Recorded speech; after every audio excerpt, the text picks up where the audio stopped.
really what we need to do? We need to edit that in. Does that need to be the thing that Craig does when he comes and goes? Can you do that? Can you do that? I mean, I don't know if you can like tinker with Craig, but add the aim door closing to the Discord. To my soundboard, yeah. Not to get into it or anything, but I am in the Craig Discord. Mike. Let's fucking get into it. Okay, no, I'm in the Craig Discord, and essentially the program itself is Is it just versions of Craig talking to each other? Craig fans. The guy that develops Craig. It's just one guy just trying to keep this shit up, competing with whatever. It's an incredible service. It's just a bear behind the keyboard. But he legitimately just hates keeping up with it now, and he was asking for someone else to take over. Oh no, I can't have a change of Craigs, because if they fuck it up, I gotta find a new solution. Game of Craigs. Game of Craigs. When you play the game of Craigs, I don't actually know how that line goes, because I only know it from Parks and Recreation, because I didn't watch Game of Thrones. I don't know. I love tons. I don't even remember that scene from Parks and Rec. Is that a scene? Is that like a prominent? It's when joke? He sits on the Iron Throne. When he sits on the Iron Throne, I think Leslie gets it for him for his birthday. Yeah, for the anniversary or birthday or whatever. Yeah. Does not ring a bell. Is it a good scene? Like, do I need to YouTube? It's a credit scene, I think. Yeah, I think it was like at the end. I'll have to check. It's like Ben thinks he gets like the best gift for Leslie, and then she one-ups him by getting him the Iron Throne.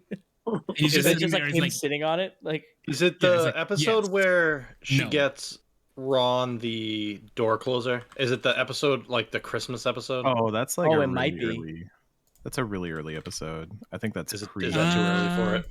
I think that's pre. I think it's too early. Yeah, I think it was.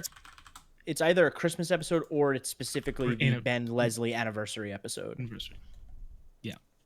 I think it was the anniversary one. You made mac and cheese pizza? That's a thing? I love a good mac and cheese pizza. Anyways, welcome, everyone, to the Past Control Podcast, a show where a couple of best friends talk about the latest in video games and nerd culture. Sometimes we have guests. Sometimes we talk about Parks and Rec too much. Either way, we have a new episode for you each and every week.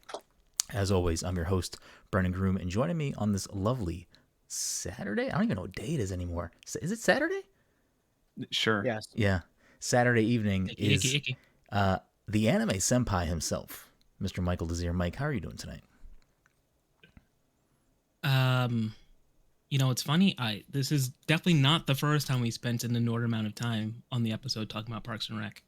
I would not call that an exorbitant amount of time. That was like... That might have been one of the quickest intros in recent times. Well, then we'll just bring it back later. Don't worry. The intros are still going, so there's still time. That is true. Mm-hmm. That is true. That is very true. Also joining us is the Fortnite father, Todd Gary. Todd, how are you doing tonight? Does Mike only say something if we have guests on? Yes. Yeah, it really just greases Mike up. He's feeling good. Because Mike doesn't want to talk to us. I don't like talking to you. I've talked to you guys too much. Like, I don't need to talk to you anymore. Like between Discord, video games, and our group text, Mike has enough of us. Like that's arguably too much of us. So Mike is happy to have literally anyone else to interact with. Also, meat's back on the menu, boys. There's what I got killed by a brute earlier in Halo, and one of their like death. Like they always say something when they kill you. One of the things they said was something kind of like meat's back on the menu. I forget what it was, but it made me laugh because it. Wait, not to go on a tangent either, but have you guys had a brute throw a little guy at you as a grenade, basically? Not yet. No. No, but that rules. That's my real God, good. it was so funny. He's like, no. As he's flying in the air coming at you. That is fantastic. I will say they've added so much more dialogue and personality to all the enemies. Mm-hmm. Like they never talked that much. Like it's only the grunts, really. Yeah, and back in the day. And there's so much more grunt dialogue. Like it's just funny to hear everyone talking. Also joining us is the Disney daddy, Dominic 40. Dom, how are you doing tonight? Present. Nailed it. I was waiting for something Parks and Rec to come up.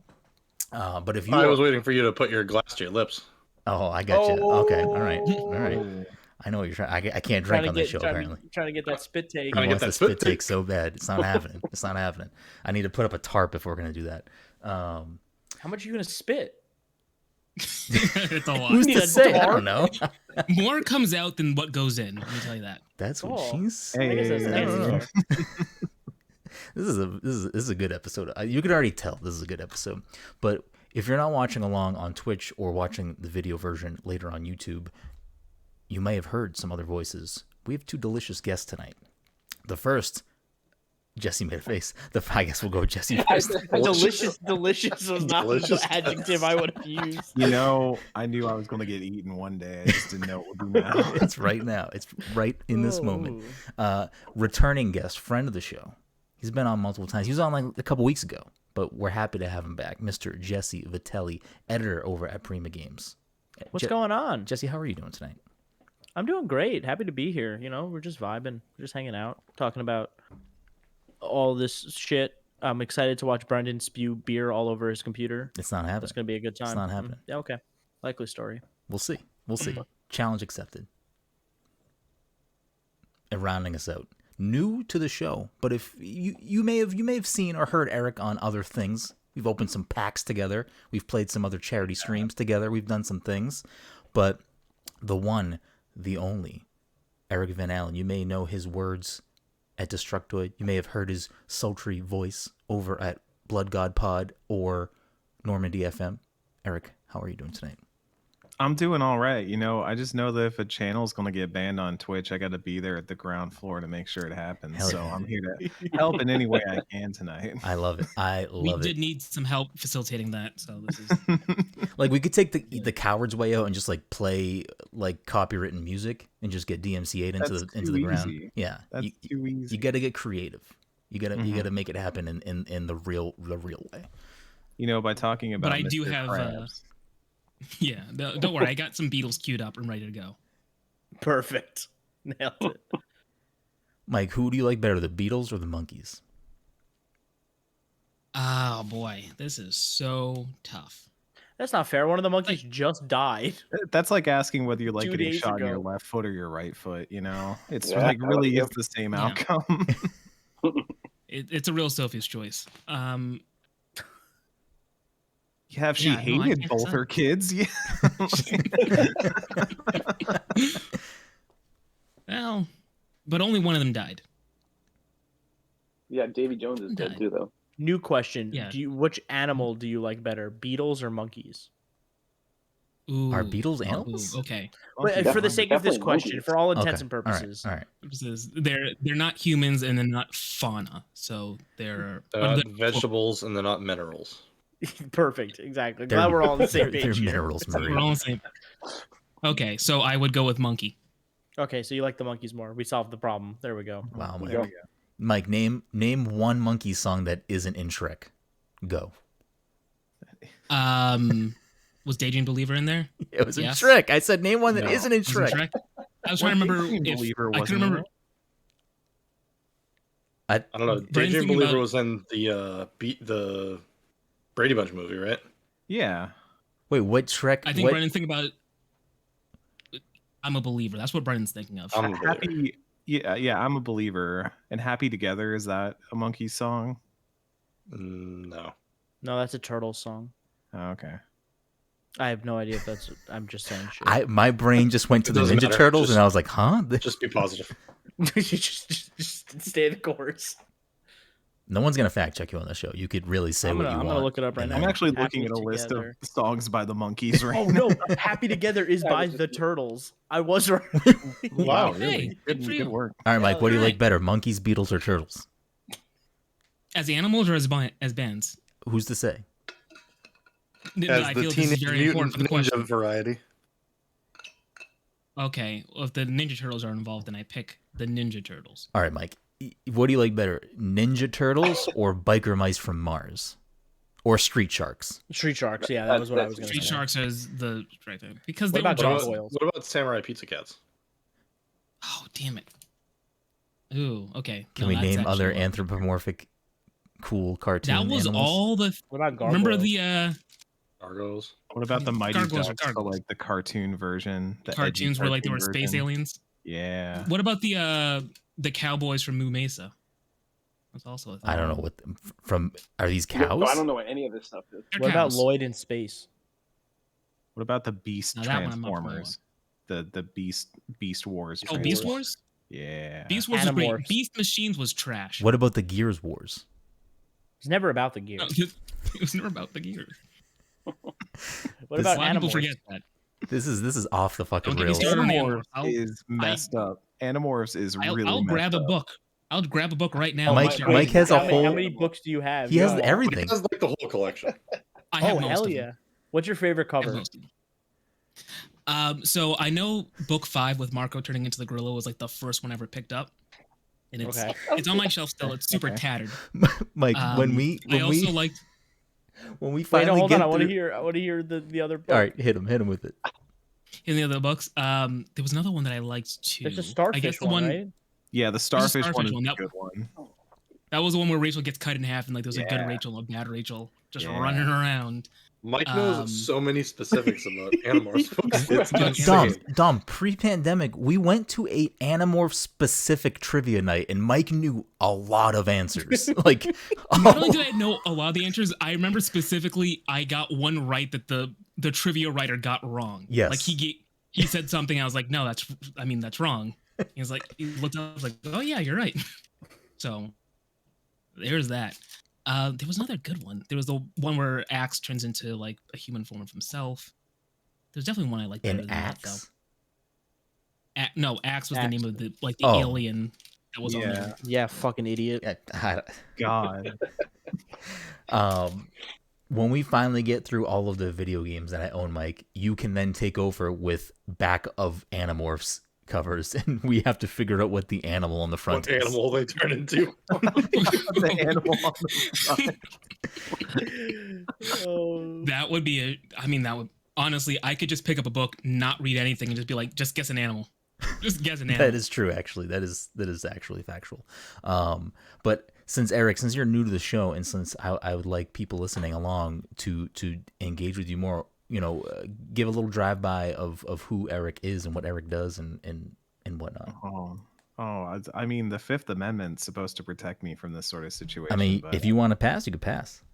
Hi everyone, I'm Eric. I by day am senior news reporter over at Destructoid, where I do a lot of just news coverage.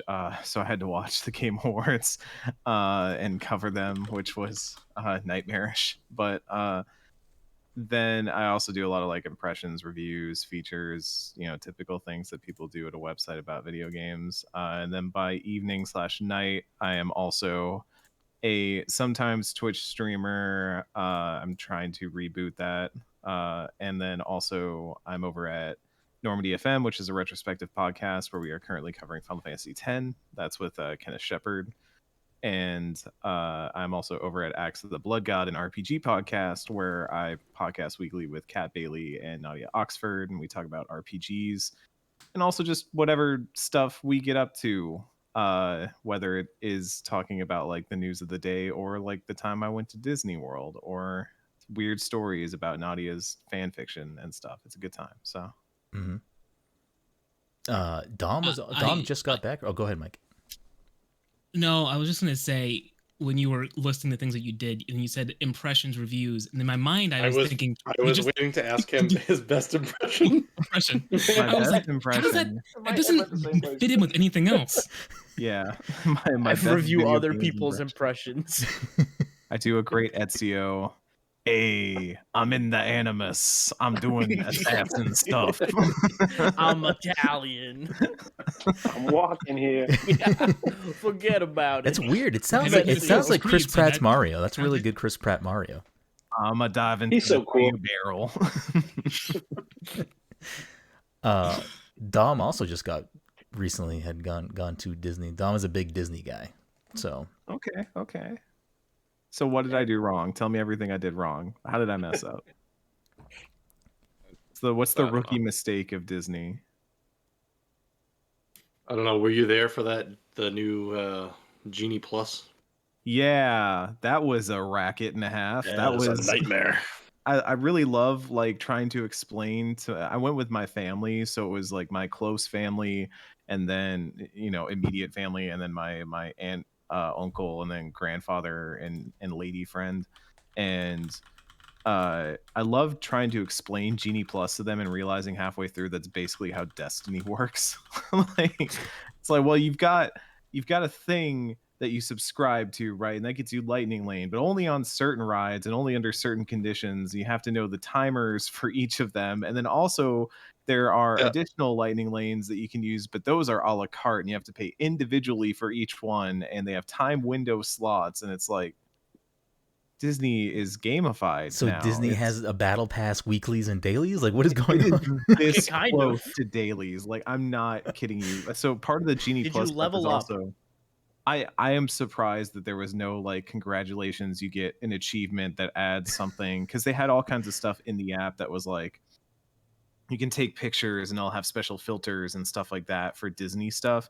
And I was legitimately surprised, and some Disney person is going to somehow find this podcast and like steal this idea, but I'm legitimately surprised it wasn't like when you scan through Rise of the Resistance that you didn't get like a little R2D2 or BB-8 that you could put in the corner of your photos that was like, I rode Rise of Resistance and all that. And now that I've said that, it's gonna fucking happen. Like, it's gonna All like exclusive stamps and filters for the digital stuff. for riding the rides. And they're like one step removed from that.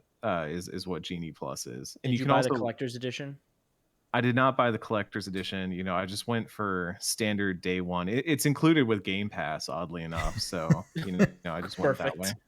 See, I bought physical only because I wanted the steelbook, but like I'm always gonna just use the Game Pass version. See, only Best Buy had that one, so. Oh, I wasn't aware. Wait, you paid $60 for fucking? You don't want to know how much I actually paid for Genie Plus, because it was a daily subscription thing. So it was like Wait, each how much day is it? you had it was Jesus. money.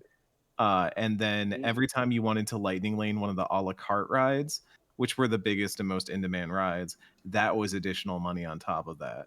So I'd be fucked if I took my kids to Disney, because those kids just want everything. They're never going, basically. yeah, it's like more ways to get money out of you, essentially, which it is Disney, but felt a little extra nefarious. Yeah, that's pretty wild. I didn't even know that was a thing. I think I remember you saying, Eric, you were gonna start either rewatching or watching Disney movies you missed. Yeah, so I'm like halfway through that right now. So this requires an explanation. So the place that we stayed was the French Quarter, the Port Orleans resort, which was really, really nice. I really liked it. But the TVs there, oddly, you would think that you go to a Disney resort, they would put Disney Plus on the channels, right? You think that you would have Disney Plus access, because then everybody going would be like, oh, this is fantastic, I can watch all this Disney stuff, and then they go home and they get their own Disney Plus. Like, that just seems to write itself. Disney, like, put me in charge of this stuff. I already know all the evil shit that you can do to get more money out of people. But because I'm from video games, but instead they just had kind of your normal like hotel TV sort of thing. It was all Disney focused, so it was like ESPN, ABC, Disney Channel, like every Disney Channel you can imagine. And then they had one called Japan TV. Japan TV was not Disney Channel movies in Japanese, which is what I was hoping it would be. It was like a VH1 that played music videos of famous Disney song numbers, like pulled from movies over and over, like it was an MTV or a VH1. And so I learned many Disney movies that I'd not seen in a long time, because I've kind of been out of the Disney game for a bit. All right, it seemed pretty good. The songs seemed good. So I made a list to start watching when I got back. And so I've already watched Frozen 2, which was okay. It was fine. It was all right. Yeah, I like some of the songs. I thought the music was pretty good in it. The music was hit or miss for me. I was trying to describe it to my friend, and I said it felt like they wanted to have multiple Let It Goes, and they couldn't pick which one they wanted to be the Let It Go of that movie. And so all of them kind of feel like Let It Go, except for the ones that are obviously like more fun and goofy. I think those ones work better. And then I like the one where she is riding the ice horse and like goes into the cave and stuff. That was a good one. But the other one was not very good. I watched Moana for the first time. That was a wonderful movie. Oh my god, it's so good. I've probably seen it 100 times. My kids watch it all the time, and I still love it every time I watch it. It's a wonderful movie. That was like, this is good Disney content right here. I watched another one that I can't remember the name of off the top of my head, but I also rewatched Zootopia. And that one's fine. Maybe not hitting as hard as it did the first time I'd seen it, because I'd already seen that one, but I just hadn't seen it in a long time. So I thought that one was good in theaters. I don't think I've watched it since. It's not that it hasn't aged well. I mean, it is about like cops good and all that kind of stuff. So it does have that going against it, but I don't think that was the reason it feels weird. I think it just, I don't know. There are parts of it that feel very good, and then parts of it that I think have just, you kind of see them in a more standard light rather than like a first time around sort of thing. I think that movie is really interesting when it's doing a lot of this is what animals are doing in this world and how they're living together stuff. I think the actual story. It's because Beastars just took that concept and made it better. Like, they took that concept and have made it sex horny. with like a wolf or a fox. And there is legitimate. I mean, I might get canceled for this, but there is legitimate sexual tension in Zootopia. Like, there were at least 2 scenes where I was like, they know that they're setting up a love story between these two, right? Like, there is. They're not shying away from it. It feels very overt, and maybe this is because we live in a post Beastars world, but it was probably. Yeah. Did you watch Coco, or have you? Oh, Coco. So Coco's next on my list. That one. That is my favorite Disney movie of all time. That is like my number one.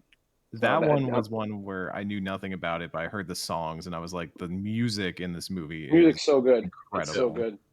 Yeah, the story is good. It's weird to look back on, like what the movie is about, but I mean, it is a good movie. I have watched none of these movies.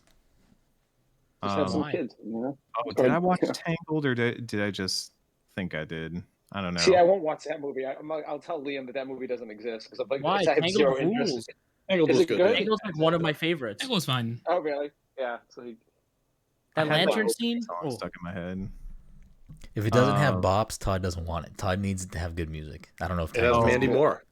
I rewatched Toy Story. I do love Mandy Moore. I do love Mandy. You just sold me on the movie. I love Mandy Moore. It's got Donna Murphy. I don't know who that is. What do you think of Toy Story when you watch Toy Story? Do you think Toy Story's... I think Toy Story is overrated, but I'm like in the minority.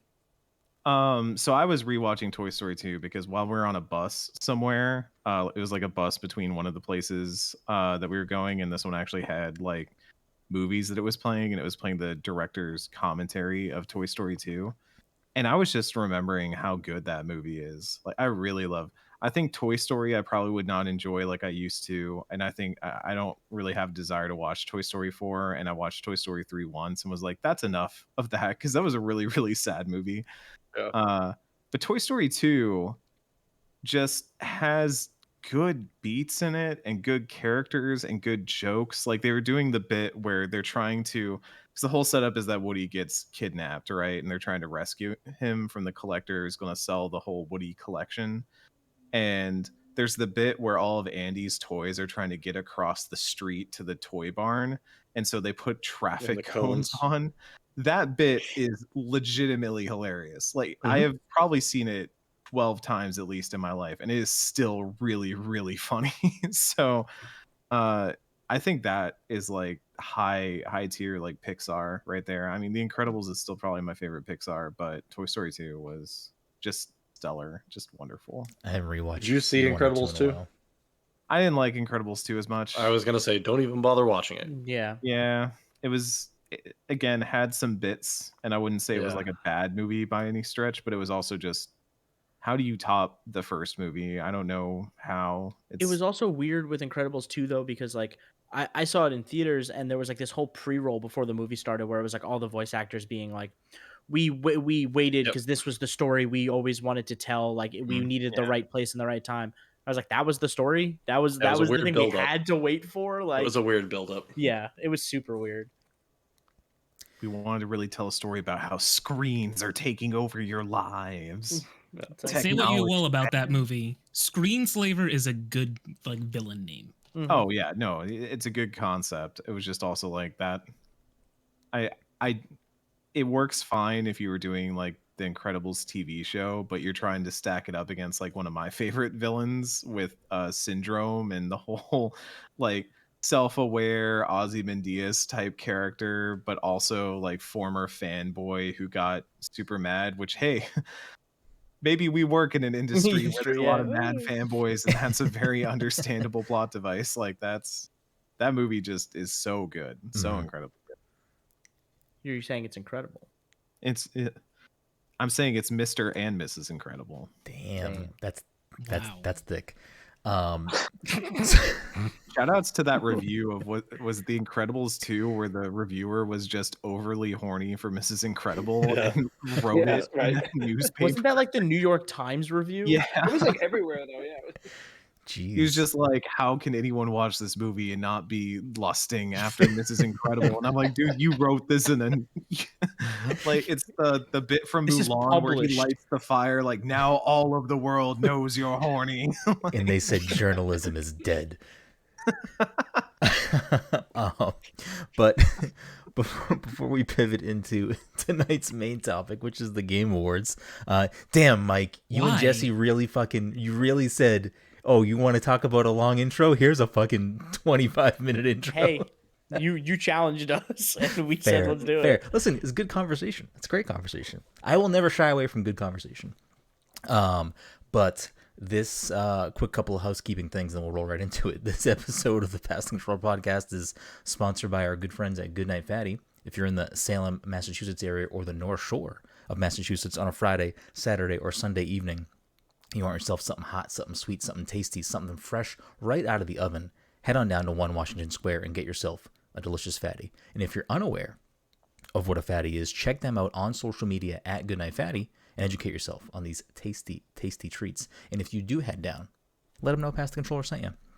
The PTC Movie Club for December is The Matrix 1, 2, and 3. So if you haven't started watching those, time's running out. You got not a lot of time left in the month. The month is well underway at this point. So make sure to watch Matrix 1, 2, and 3. And we will also be doing an additional Matrix Resurrections episode in addition to the Matrix Trilogy episode. So you can look forward to both of those towards the end of the month.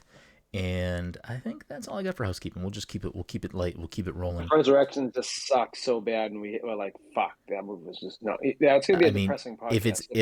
If it's not worthy of a full episode, we don't have to do a full episode on it. I rewatched those myself recently and could not believe how much worse Revolutions was than I thought it was going to be. I still have not watched it. Good. I cannot wait. I haven't rewatched it yet, but I think Reloaded's good. I think it's a pretty good movie. I mean, maybe better than you think. I think people shit on Reloaded a lot, but I think Revelations is like just goes. I don't know. I don't know why it's so bad. The war in like when they're in the mechs and everything, that shit's kind of just like what's going on here, and I don't know. Are the movies all the same, like director and writer, or no? Is it all the Wachowski? Yeah, it's even weirder because I love that first Matrix so much. Like, it is easily one of my favorite, like in my top 10. And you would think that someone completely different had taken up the series after that movie. And like Reloaded, like you were saying, it definitely has its elements to it, and I think it's better than people give it credit for. But Revolution's just woof. I think the editing's really bad in it too, and I don't want to like go into spoilers because I don't know if Brenden remembers it or not. But I just think it's like it's very pieced together, very weird, and it's just kind of it's a very depressing movie. I mean, in general, but I mean, it's I don't know. I'm excited to kind of watch it again, but yeah, I mean, honestly, I think the first Matrix movie set the bar so high that like there's no way that they could have ever done anything after that. To like that movie was like. I remember going to that movie, not knowing anything about it, seeing it. It was like my senior year of high school, and like walking out of that theater and being like, "That was the most amazing movie I've ever seen in my life." It was literally like. I was just gonna say when I was a kid, I walked out. My dad was like, "How'd you like it?" I was like, "That was garbage." He was like, "Oh, okay." That's too funny. He got me back with Pacific Rim though, because we saw Pacific Rim together and we walked down. I was like, that was the greatest movie, and he was like, that sucked. And I was like, that's fair enough. You were not drift compatible. Yeah. No, I also saw Matrix Reloaded with him in theaters, and I was like maybe 13 at the time or something. So when that orgy scene happened, like he just instinctively like, yeah, he was just like, close your eyes. And I was like, okay, I'm just sitting there like, oh, this is good music that's happening. Like, what's my parents used to take me to weird. my parents used to take me to R-rated movies all the time, and they'd be like, "Turn your head." You know, they just literally what they'd say. They'd be like, "Turn your head." That scene lasted far too long. I just finished rewatching Reloaded. It is so long. Awkwardly long orgy scene. Oh, what can we expect from this orgy? I can't wait. Machines. Y'all ever see the movie like Let's Have an Orgy or whatever? Or it was like it came out around the same time. Porn. No, it was like it had a bunch of like B and C tier comedians in it, and I forgot who the big name was that was in it. It was in that like Zack and Miri make a porno era of. Oh yes, there was another movie that came out with that at the same time. Yeah. Great American it was Orgy. Called A Good Old Fashioned Orgy, and it starred Jason Sudeikis.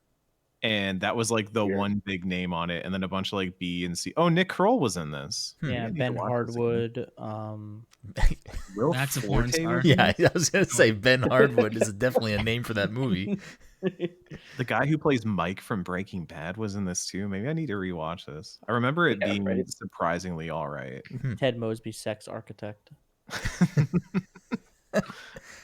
So if you want to hear us talk more about The Matrix, you can look for that towards the end of the month. But I guess that'll bring us to the main topic of the evening, which was the Game Awards, which just happened a couple of nights ago, earlier this week.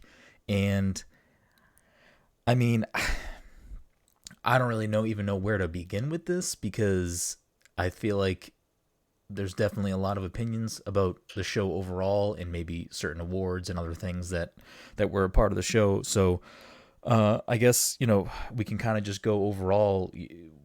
How was the Game Awards this year? Whoever wants to kick it off. I feel like it's the same thing every year. Like I just feel like we know that it's going to be shit. We're just waiting for the commercials. I mean, it's pretty much what it's become at this point. It's like a junior E3, except it's not anyone breaking down the trailers. It's just we're getting constant trailers. Mm-hmm. Yeah, for 3 hours nonstop. Yeah, it has no right being that long. I just don't understand that. Yeah. Yeah, I mean, pacing of the show wise, I know, myself, Eric, and Jesse had some conversations either that night or the next day about kind of some thoughts about just the Game Awards in general. But I mean, pacing of the show for me personally, and I'm sure I'm not the only person who feels this way, is just there's just so much there, and so much of it has nothing to do with awards, and it just seems like they could restructure the show for it to be something that flows better and can give the spotlight to both things. Like you look at other high viewed events, like you take something like the Super Bowl, where it's a little bit different because yes, there's also a game going on that people are tuning into, but like people tune in also for the commercials for that. And it's like you can structure this show to be sort of like the Super Bowl, where you're going to have people pay attention to the commercial breaks if they're these types of world premieres. You know what I mean? Like scale down how many things you're announcing. Not everything that's shown there needs to be shown there. Like some of those things are games we know about, not really anything new, celebrities coming out to talk about a game that's already out. Like you could get rid of a lot of that fluff, a lot of that filler, and kind of keep these crazy world premieres that you're so happy to have. And, the thing that you build the show around, you can do that. But if you make that part of the show in a way that flows better and keeps people engaged and also celebrates the industry, I feel like you can have a really good award show that means something and not just, I think that commercials. We're looking at it in a view of people who we know people in the industry, we talk to people, but most people don't give a shit about that stuff. Yeah, and I get that too. You know what I'm saying? They don't care about that stuff. And it's the same thing as the Oscars. if the fact that like best supporting actor gets played off, like you literally, it's like one of the, best actor, they like played these people off, like they don't even give them a chance to speak. It's like, because they know people are going to tune out if they don't do that. So it's like a double-edged sword. I mean, I get that part of it too, that there are people that are just watching it for that aspect, and that is what a majority of the show is. But I feel like you can pace it and structure it in a way where you can give the platform to the people that are winning awards and getting honored in the industry, and also keep all of the people who don't actually care about that stuff enticed and engaged by, hey, here's a new trailer for Horizon Zero Dawn, or here's a brand new game that no one has seen yet. Like, you can do that. You just have to want to do that. And it just seems like the show has just continued to evolve into something that is just about the marketing cycle of celebrating all these things, which is cool too, because I think all of us like new games. It just comes down to revenue. That's what shows me. Yeah, money and views. That's it. That's all. It's not really about the game culture and like people making these games. It's about them making their money off of this award show and getting viewers, and I don't think they give a shit about any of that stuff. There's a way. So I've been thinking a lot about it the past couple of days, and like, to Brendan's point of like, you can trim some of this. Like, they have a 30-minute pre-show, right? Mm-hmm. And they started giving out awards during the pre-show and putting world premieres in the pre-show. And at what point is that just part of the show? If they're going to treat it like such. So why don't they take all of the games, like you look at like Warframe and Destiny 2 and all these games that are just having like updates or expansions or whatever, put those all in the pre-show, cut the awards out of the pre-show, add your updates and existing games that we know about in the pre-show. Then you can take the actual award show, slim it down a little bit, and just keep the world premieres. Mm-hmm. Like, just keep the new stuff in there. So that way, people who want to tune in because they know that the Warframe expansion or whatever is going to show up in the pre-show, they show up for the pre-show. And then maybe they watch the whole award ceremony because they're already there. But then, what if Warframe's pitching in enough money that they want a show That's slot? all it comes down to. That's a different scenario, right? Because from what I understand is that like, there's a pre-show price and then there's a regular show price. And so if Jeff says, if you're a game that's already announced, you're in the pre-show and you can pay that fee and be in the pre-show, because I don't think Jeff or whoever the board is that, because Jeff is only one man, right? I'm sure there's a group of people that help decide, what gets in and what doesn't. I don't think they have trouble filling those slots. No. In the regular show. And then if we're talking about money, I think like we need to look at this show and be like, why is it so extravagant? Why are we spending all of this money if we're just going to host digital trailers? Like, maybe we shouldn't be spending as much money as we are. And like, part of it is a prestige thing, right? Like, if something looks extravagant and feels expensive, then it must be important. And I get that line of thinking, and this is something I said on Twitter, and I've had conversations with some of y'all about this before, but like, we're coming out of a pandemic. We're still in a pandemic, but like, we're, light is at the end of the tunnel, hopefully. And like, look at all of the amazing stuff people have been able to do in their literal bedrooms with like almost no money. Like, you could put on exceptional productions without any of that nonsense. But, here we are. But does prestige come with that? At the same time, because like, I think Jeff Keighley's been very straightforward and honest about, he wants this to be a prestigious show.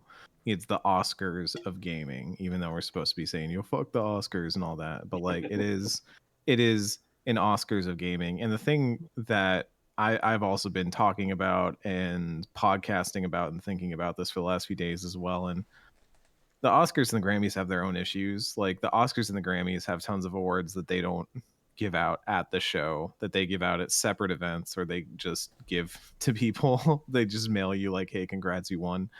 And that's, they have their own issues too. But I think the thing there is that those entities exist outside of the industry in a way. Like, the Academy is its own entity, and a lot of the appeal of tuning into the Oscars is seeing all these celebrities and winning the awards and stuff. It's very focused on those people who are winning the awards. And like you were saying, Jesse, the balance of marketing commercials to the people that are winning the awards is shifting. And I feel like this year was the biggest shift we felt so far of they weren't even saying the names of the nominees. They were just putting the list up on the screen and then saying which one won. Mm-hmm. And they would do little speed run bits of them in between each. And I understand so I tuned into a Twitter space.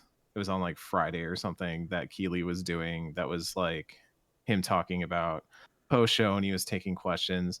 And he pointed out that there were logistical issues in getting some developers there, just in terms of travel and also in terms of like time constraints of having to do all the nominees and bringing people up on stage. That specific aspect of it I can understand a little bit. I'd still maybe be like telling them send in a 30-second awards acceptance speech is not that difficult, but you know, each their own. What do you mean? We had a minute-long Jim Carrey choking a camera. Like, why can't we have a 30-second? And that bizarre Simu Liu bit. I think those bits are fine in a vacuum because you know you're supposed to have fun at the award show. Of course. I think it genuinely is a case of, I mean, there were commercials at the show. They're just straight up commercials. Like there was a slot that was very clearly like, here's all the games you can play on Xbox Game Pass.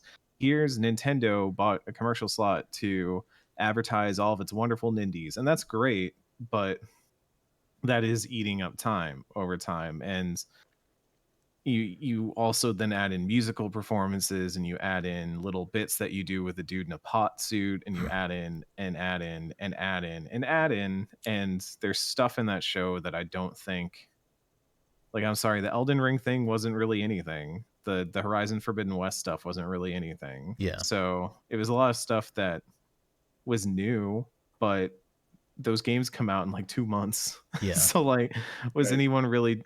But then you flip over to Twitch chat and they're like, where's the world premieres? I'm just here for world premieres. And it is two different worlds. And you know, the DICE Awards don't get the viewership that the Game Awards do. The GDC stuff, even the independent game developer awards that go around don't get the viewership that this does. It is our most public facing that we are outside of E3 as the industry. And so I think in one respect, that's something that Jeff should probably at least be a little bit more cognizant of and make efforts to try and showcase these people, because like when Studio Zom won for, I think it was for best story for Disco Elysium, they got to go up there and they had a cool speech and they shouted out Marx and Engels in their speeches, and that was like fun. That was cool. Like a lot of cool speeches and cool moments have happened when developers are given stage time. And I would love to see a time breakdown of how much it was developers on stage versus anything else on stage, because I imagine that over the years that slice of the pie has gotten smaller and smaller. Yeah, it definitely has. I mean, they did allocate seemingly more time to like creators in the space, like content creators, which I don't dislike that part. Like I was happy to see, like, I feel like they gave, you know, Khalif Adams, Spawn on Me, like a good piece there, and like they got to highlight some of the conversations that he's had in the past 2 years and promote that type of stuff. And there were a few other snippets like that of people that were in the future class that I appreciated, because I'm like, oh, these are like good breakout highlights of specific people that they're kind of showcasing as, you know, hey, these are some of the people that exist and do cool things within the industry, within this space. And I agree with pretty much everything that you and Jesse are saying in regards to a lot of these things. And a big part of that is like, because there's the spectacle, because there's the, you know, quote unquote prestige, and because there's the viewership there, I feel like if Jeff makes the right balances to pacing and what is shown and what gets time on the show, I feel like you could really, really, really showcase other amazing things about the industry and give developers winning awards chances to speak up and have those moments. And I think those things can also be impactful on a mainstream bigger scale and not just mean stuff to the people who care about that. You know what I mean? Like I feel like there's a way to balance it without cutting out, you know, all these big world premieres and all these things. I think there is. I personally don't. I don't. I think the gaming community, and I don't want to, like, you know, pigeonhole everyone, but like it's a very toxic community. They don't give a shit about these people. Like when they don't like a game, they come out and say this game fucking sucks. fuck these people. Fuck, like, what are they doing again and again? They just want to see. I think that Jeff knows what he's doing, and this is why he's leaning more into what he's doing. I think the show needs to be way shorter, but I don't think he's ever going to go more into the developers, more into the content creators, because that's the audience watching this. Take out the people who are in this, bubble that everyone's in, that we're in. Take out, it's like, I always use this comparison of the craft beer world. I think everyone drinks craft beer like me. I'm a small little bubble compared to everyone who drinks fucking like Sam Adams and everything all the time. People just don't care. They don't care about that stuff. They want to see a shiny toy. You're not wrong, and another part of it is the money. I mean, if there's money to be had with whether it's devs and publishers paying for slots in the show, like whatever it may be, and there is, outside of Jeff, like Jesse and Eric both mentioned, there's a board, and that board is there to make monetary decisions, make business facing decisions, and that stuff is going to most likely continue to cut into the things that we would like to see get more time on the show. So I just think I come from a point where it's like, he says it's a celebration of our industry, but then doesn't showcase it's definitely not the industry. The industry, his to me it seems like his version of showcase is show trailers. Yeah. Which, like, a bunch of people worked on those games and like did a lot of really great work. Like making video games is but like, I don't think it's truly a celebration when you have when you're billing people like Keanu Reeves and Carrie-Anne Moss and Jim Carrey and Ben Schwartz, and like those are your ticket sellers. And I get, like, people will tune in to see those people. I understand that. But like, I feel like on one end you're like looking at the industry, Jeff's like talking to us and he's like, this is for you guys and whatever, and like, we got you, and like, I got you, and like, we're gonna do this whole thing. And then the actual thing is, here's all these celebrities, here's all these world premieres. But like, when it comes to y'all actually talking, like, no, we're good. Like, we're gonna fill it with trailers. And I get that it's a foot in both worlds. Yeah. Like, you have to keep the lights on, which is why I'm like, why don't we just scale this thing back? Just like, overall, let's scale it back. Let's look at it again. Let's try again, and let's move on. Or don't call it the Game Awards. Call it something else. Summer Game Fest, that's branded appropriately. Good job.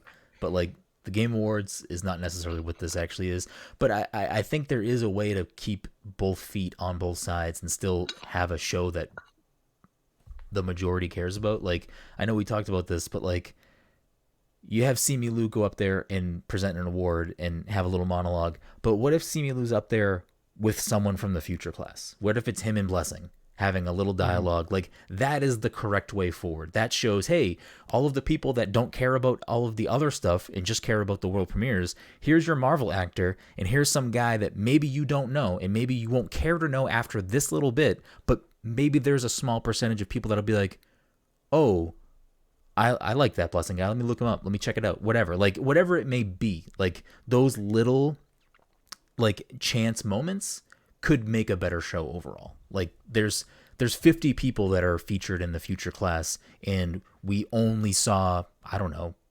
maybe 8 of them during the show. Like, so you only know about the full future class if you care enough to go look online.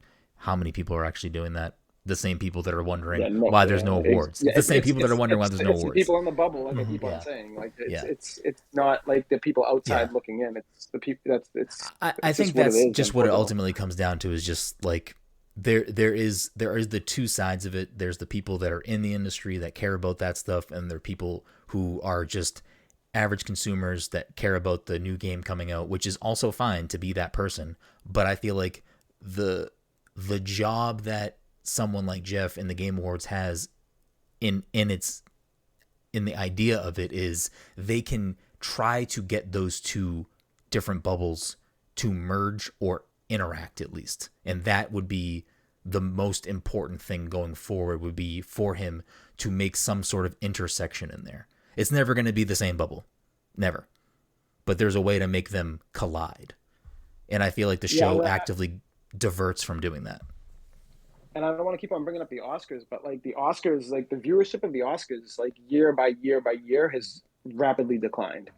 So it's like, I don't know what the viewership is for the Game Awards, but I know that like clearly the Oscars can't figure out what to do to draw in an audience. And I think it's like award shows in general are very hard to figure out, I think, and try to figure out how to pull in that audience to view it. Do we know what the ratings were for the video game awards? Was there any kind of feedback? I don't think Jeff has posted this year's yet, but I think last year was 80 million across everything. Yeah.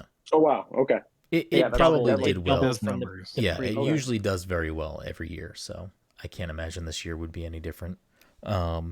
But all of that I was watching on Twitch, and it was like 500,000 just on Twitch alone. Jeez. And that's not even including like Jesse was live streaming it with Alex Stadnick over at Game Informer, so it's like that's not even including all of the people that are watching people co-stream it. You know what I mean? So it's like there's so many eyeballs on this thing. It is definitely a very, very heavily watched event. And it's on Twitter, Facebook. Like you can watch it pretty much anywhere, I think, at this point. But all of that aside, how are we feeling about things that were shown or awards that were won or not won for that matter?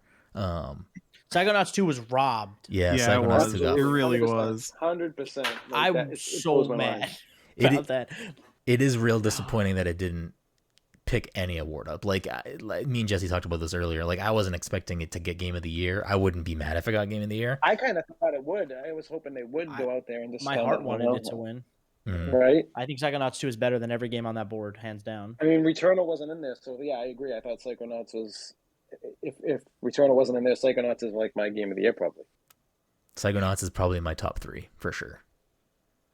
I would like to shout out a Tales game winning the best RPG category and it just getting completely glazed over in the middle of multiple other awards, barely any recognition, befitting the Tales series. Yeah. Question for you, Eric. If Wildermyth was up for that category, would you have wanted Wildermyth to take that? I would put it up if only because I think that Wildermyth would probably fall better under the simulation strategy category. Okay. I consider it more of the same way that I think XCOM's not an RPG. I think it's a strategy game. I would put Wildermyth in that, even though Wildermyth has a lot more like traditional RPG mechanics than something like XCOM does, and the lines get blurred very easy. But also Wildermyth wasn't in any categories, so the whole thing was a farce. So exactly. So this is just my ignorance, but like I didn't know Kenna was like a quote unquote indie game, but is it considered an indie game considering it was backed by PlayStation? Like I'm confused. You're kicking up some discourse that goes around all the time about what is indie. Yeah, like that. Because I know that Jesse talked a lot about Inscription. Yeah, Inscription. Devolver Digital. Yeah, like I've heard nothing but amazing things about that game, and I feel like that's like a true. I mean, I'm going down a well where like it's probably like fuck you, it's an indie game, But I don't know. Like I feel like you're being backed by PlayStation. Is that really an indie game? I mean, I just don't. In the same Inscription is backed by Devolver Digital, which is like a multi-million-dollar traded company. Like publicly traded. Yeah. I mean, I would also be in. Trust me, this is a well to fall down. Like I wouldn't consider at this point Minecraft an indie game, but like it was an indie game when it started. And like Cuphead was also like Studio MDHR is independent and they own the IP of Cuphead, but like Microsoft funded parts of Cuphead, but I'd still consider Cuphead an indie game. So it's by that same logic, Bungie is also indie. Which is like again, it is nebulous. It's the line that you draw. Like it wasn't backed by a heavily backed enough company. Like where you draw that. Whereas like Wildermyth is about as indie as you can get because it's literally just a group of like 4 or 5 people that put this project together and are out there, and it's on Steam. It's scrappy, and like that's as indie gets, but. I don't really have too much of a problem with Kena being called indie, if only because it was indie enough. I probably would call it like a AA game, but to each their own. That's the thing. I feel like the term AA has kind of disappeared from games, and I feel like there are some like mid-level indies that are probably at this point like more AA games, but I guess the branding is a little irrelevant. AA usually these days just means like it's a janky European RPG. Oh, so Cyberpunk. Like Greedfall or something, yeah. Cyberpunk. How about stacking those awards up though? Kena won Best Indie, and then it was also like, and Kena also won Best Debut Indie. And it was Yeah. like, Yeah, they do that a lot. okay, yeah. Same with But not only that, it wasn't the best indie or the best debut indie. Come on, like give a little love to some of these other games Shout out there. outs to Before Your Eyes, yeah. Before Your Eyes was Rob. Before Your Eyes And I mean, is probably my number 2, if not number 1 game this year.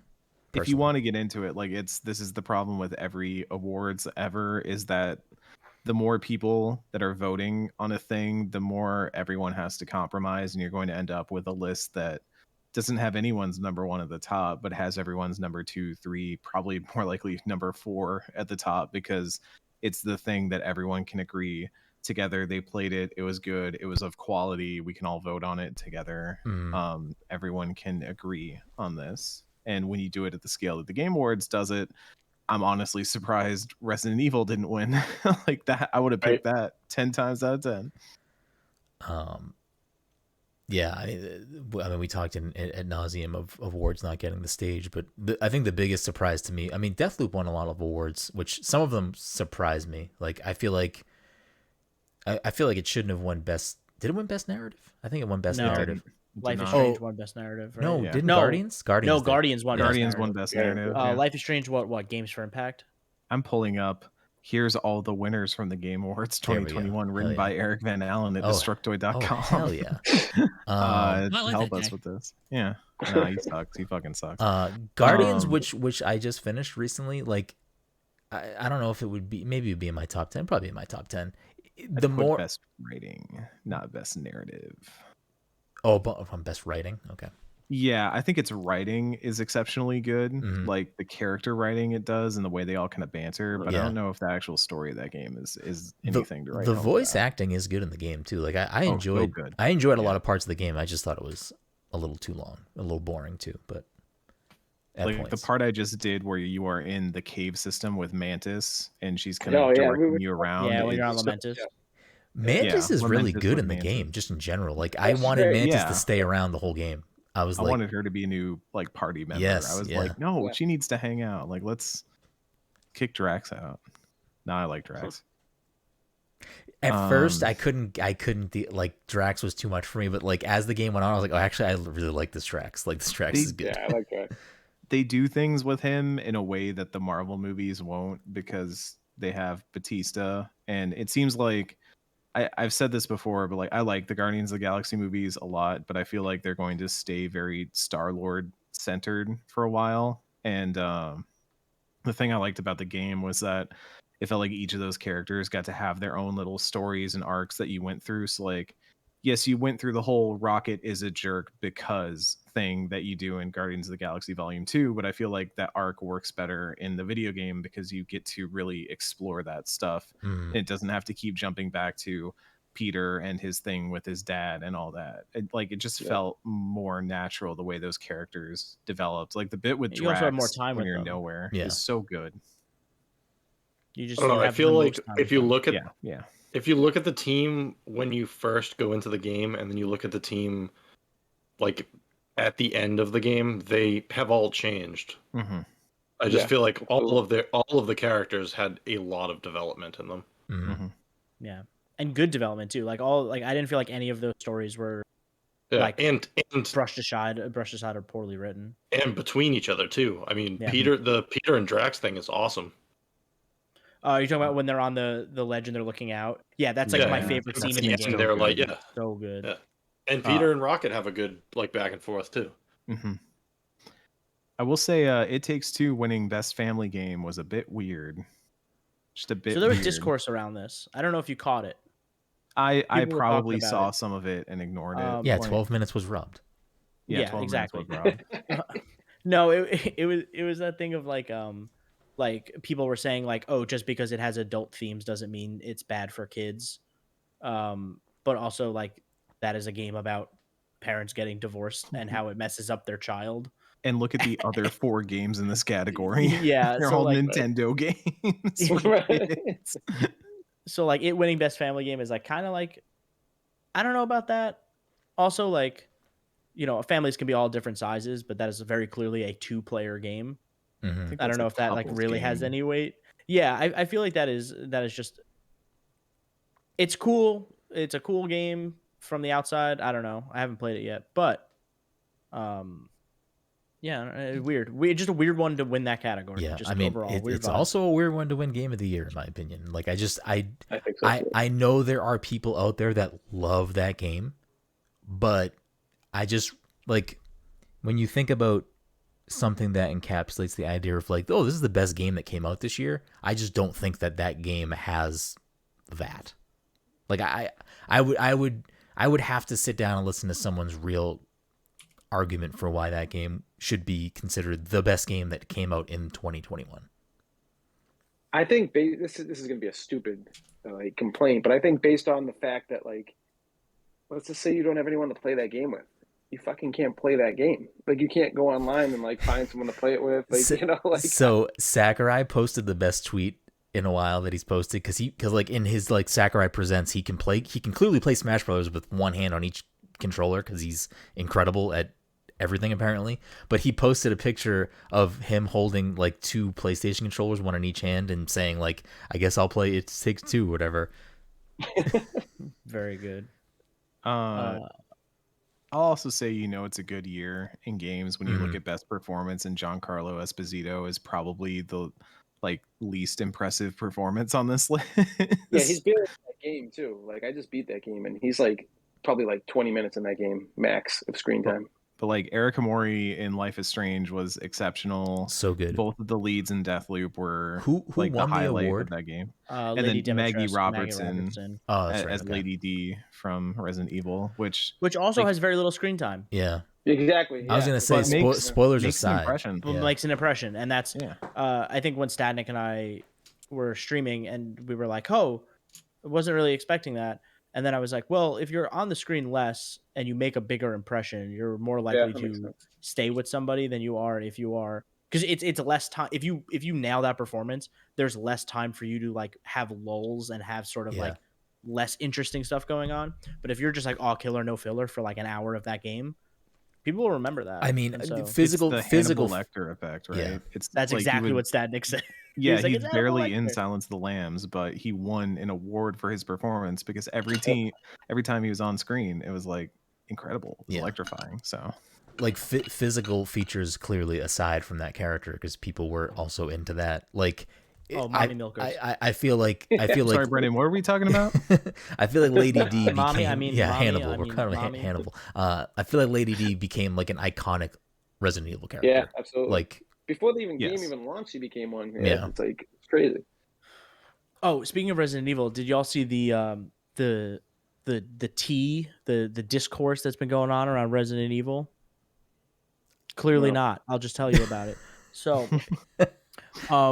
in the Game of the Year medley, when they do the orchestra and they do all the nominees, there's footage of Ethan Winters walking in third person. And that's not a thing that happens in the game. And then Jeff with the eyeball emoji tweeted a screen cap of the orchestra playing that scene. And so now people are trying to figure out if either A, that's a little bit of a tease of what the Village DLC is going to be, or some people are thinking that Jeff or whoever cut together the trailer reel for Resident Evil Village accidentally pulled modded footage from a YouTube video. Oh, jeez. That'd be amazing. I hope that's the case. I hope it's the latter. But yeah, it's like 2 seconds of like Ethan Winters like walking up to a hillside with like the castle in the distance, and that scene in the game is in first person. It's not in third person. So people were like, what was that footage? Where did that come from? So now people are speculating, and Jeff's calling attention to it, which makes me believe that maybe that is a little tease of what's to come, because we still are getting Village DLC. Yeah, I forgot. I completely forgot. It's been so long. The Inscription got robbed too. Inscription did not win Best Sim Strategy. Went to Age of Empires. Fuck out of here. What won Best Music? Best Near Replicant, right? Yeah, so best audio design with Forza and best music or score or whatever was Near Replicant. Okay. I feel like Near Sickos love their music. I'm not really. Hell yeah, familiar baby! with it, so. Oh yeah, we do. Okay. It's so good. I got the vinyl right back there. Wasn't there another big one in that list though of like the scores of the year? What was the other games? People were pushing for Guardians. Yeah. Which like what else was there though? I feel like there's another game. So best score / music was Cyberpunk, Deathloop, Near Replicant, Marvel's Guardians, and The Artful Escape. So it was probably The Artful Escape because it's like a music game. Artful Escape was great, but I actually thought Cyberpunk music was really good. I still listen to that soundtrack quite a bit. Oh man, I personally love Death's Door, and I think Death's Door is probably my number one game this year, if not like in my top 3. But like Death's Door also had fantastic music. I would have loved to have seen that, at least get nominated in that category. Yeah, Sonic Colors. It's the fucking worst game I've ever played. It's so bad. It's so fucking bad. When I was buying it on Black Friday, Todd told me not to. I was like, nah, it's on sale. I'll just do it. Like, don't waste your money, man. It is literally one of the worst games I've ever played. It's really bad. It's really bad, Steve. Yeah, I mean, overall, the award. The last thing about awards that I have to add is, of all the awards that get pushed to the pre-show, I'm so confused that Games for Impact was part of the pre-show. That just seems like an award to highlight during the main show. Like if you're gonna have a show that barely showcases the awards, it feels like Games for Impact is a great way to like highlight games that are doing interesting things in the medium. And to push those speeches are always so impactful. Like wasn't one year I never played the game, but it was like the game like Coffee something for a Dragon. I think it was about cancer. That Dragon Cancer. Yeah. Like that was part of the show, and that had a segment, right? Like that award in Celeste also was that 2019? Celeste got it, and Celeste had a segment on it. Or was that 2018? I think you're right. Yeah, and yeah, like those are some of the most like impassioned speeches. That's low hanging fruit. That's like, here, like you can cherry pick this. This is something that can be very easily like, here's a good example of like the good that happens, especially like when video games, especially in this year, they've been brought up in major court cases and like big trials and like big events in the world as like negative things. It's like I'm pretty sure in the Kyle Rittenhouse case they mentioned video games as being like a negative influence multiple times. So yeah, it's they like, tried to pin it on that. Yeah. So it's just like you have this like very easily marketable thing of like, look, video games can be this message. They can be these things too, and it's just fucking baffling to me. But I was more mad about it because Before Your Eyes, I believe, was only nominated there, and it got snubbed. But I thought it was in Best Debut Indie as well. I'm double checking that. It only got one nomination, so wherever. Then it was best. Then I think it was Best Debut. Then. Oh, it wasn't. No, it wasn't Games for Impact. Okay. It was. Was not that the speech that they flashed Wrap It Up on the teleprompter that everybody saw? No, that was accessibility. That was Forza, that was accessibility. Better. Great. Then they were like, great speech. What a wonderful speech. Yeah, it's like, I think Jeff used the word important. Yeah. What an important speech. Yeah. It's like, get the fuck out of here. Kicked them off the stage after like 20 seconds. Which like I don't. It's like so profound as the cane is coming out from the side of the curtain. Yeah. We got to show this new Dying Light trailer real quick. So get out of here. I don't want to like dogpile on Jeff because like we had said before, like all of these decisions seemingly aren't just Jeff's, and like obviously it's a live show, so like you have to kind of move things along in a certain way. Yeah, and, like, no, of course. It is what it is, but at the same time, it's like cut someone else's speech short. Do something else fucking short. You make room for the things that are important. Yeah. And if this was a show where they made room for the things that, it's clear that accessibility and impact and those awards like were not of priority to them. Cut the fucking pot walking out. Cut the fucking pot. Like that whole Elden Ring trailer sucked. It was for like a very specific audience. It's probably the opening cinematic of the game, but like it didn't need to be there. It had no impact. It was a boring CG trailer. Trailers for Impact. That's a next year award. Trailers for Impact. I can't wait till we get to the point of the Game Awards when it's like best moment from last year's Game Awards, like, because you know that's coming. But wait, I do want to shout out one thing that happened at the Game Awards, and we got a release date for Tunic, and that fucking rules. Hell yeah. Hell yeah. And also Cuphead. Persona 4 Arena Ultimax. Ultimax. Yeah, hell yeah. Oh, I hope that has rollback. Oh, I meant to look. Is it not? Is it coming to everything but Xbox? I meant to look. Yeah. So it's coming to PlayStation, Switch, and Steam. Damn. And digital only, right? I don't think they're doing physical. This is a noob question, but is that game made by the same people who do Guilty Gear? Yeah, because it looks like yes. It is. Okay, cool. So it's I'm definitely buying that. Yeah. Okay, cool. And apparently there's 3 potential. No. So that line, I did some research. That line just refers to the DLC characters. So basically that whole paragraph they have there that's like, it has all this stuff in it. That's just all DLC that came out for Ultimax over time. Okay. Like Adachi's story and stuff like that. So Adachi is one of the characters that got added afterwards. So they're basically saying like you buy this and you get the whole thing. But it is version 2.5, which is a new version of the game. So it's an updated, I'm assuming, balance fixes and possible mechanics stuff. Who knows? But that game is like, I frequently pointed to it as a game where even newcomers can learn it and start to feel like they're doing cool things right away. And every character feels very distinct and plays like themselves. Like one of the guys from Persona 4, his whole thing is baseball.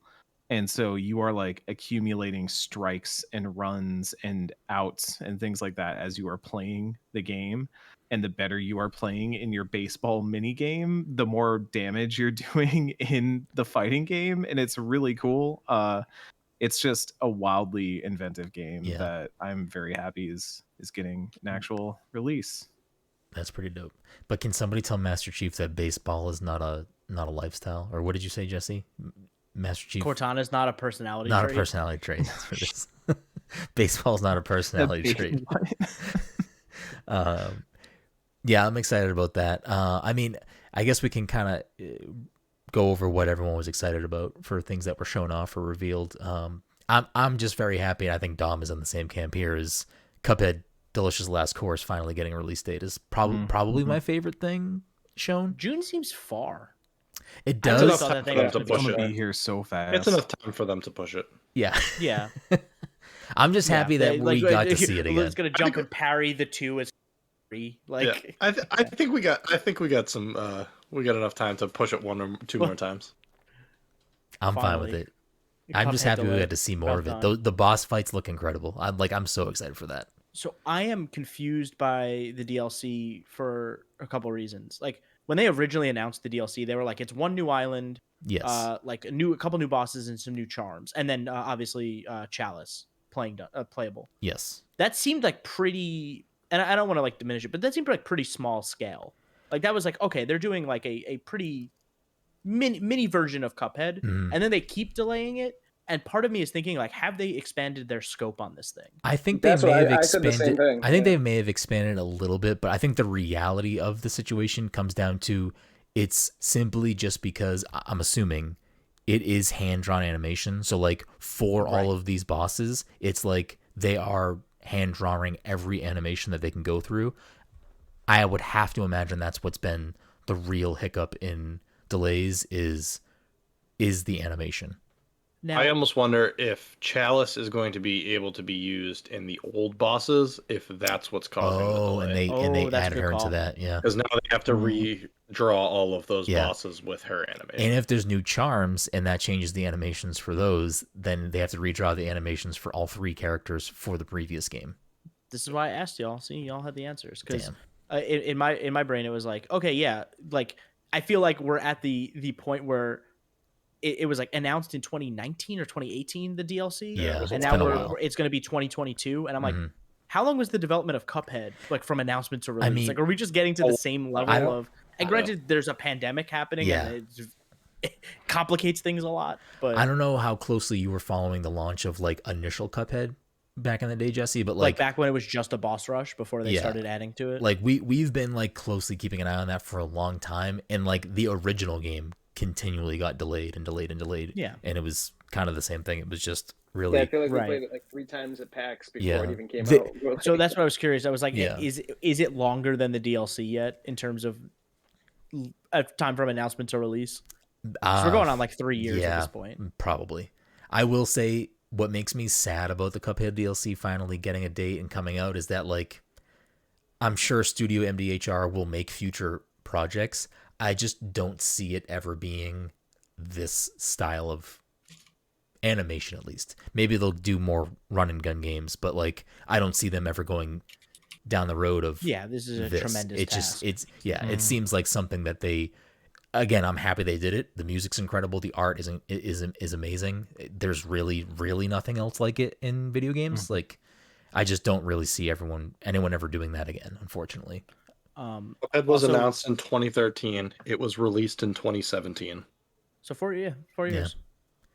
What if the next Epic Mickey was hand drawn, Jesse? How much would you fucking? How would you? I would go back and play the original 2. There was 2 of those games. Yeah. There's a DS one as well. I don't know if it's just 2 or if it's a separate. Do I have to play Kingdom Hearts to understand Epic Mickey? Yes. Only I gotta replay Kingdom Hearts then. Only Dream Drop Distance. The rest you can skip. That's like the worst one. In the mobile game. But during the Cuphead DLC announcement, I thought it was BioShock for a hot second. Only because the background was like the buildings and the thing, and it looked like it was under. I was like, oh, and they were like, and like the Cuphead music and like BioShock music in terms of like that era of stuff. I was like, this kind of fits. Yeah, and then like you immediately, and then the drummer just has the Cuphead logo on the drum. Like, oh, okay, You're never singing mind. like delicious last chorus. Yes, chorus. Yeah. It very quickly changed, but for a second I was like, oh, maybe we're getting to BioShock.